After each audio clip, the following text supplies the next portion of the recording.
All right, so thank you for those tallies. And while we wait for you to get seated for more talks, our Shin YE-EUN is going to start us off with more local coverage as Korea, like mentioned earlier, logs yet another record high in daily infections. Right, YE-EUN? That's right, Sunny. Our daily figures has risen more quickly than authorities had forecast, mainly due to the spread of the Omicron variant. But the Prime Minister said the situation remains under control. Maybe because people perceive Omicron to be less fatal, or thanks to our well-prepared Omicron strategy, we've all been handling the surge in new infections quite well.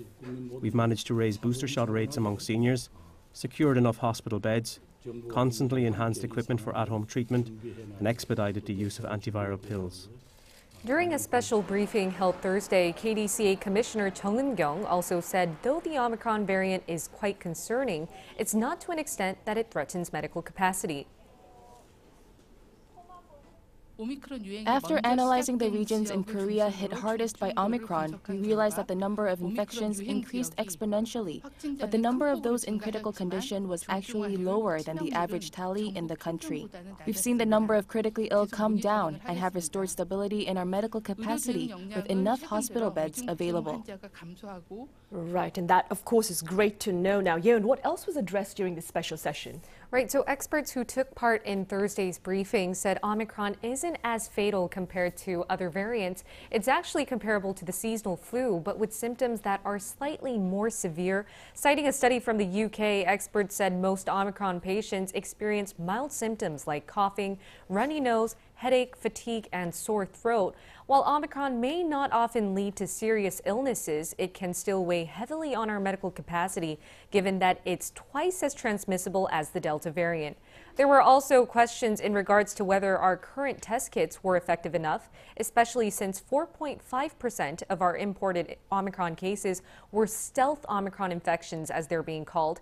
As the moniker suggests, stealth Omicron is a subvariant known as BA2 that is more difficult to identify with PCR tests. But Commissioner Jeong reassured the public that Korea's homegrown PCR test kits have been able to detect this strain. She added that we shouldn't be too concerned about this subvariant yet, but it will continue to be monitored. As to how Korea will tackle the spread of Omicron, the head of the KDCA cited the importance of efficiently utilizing our limited medical resources.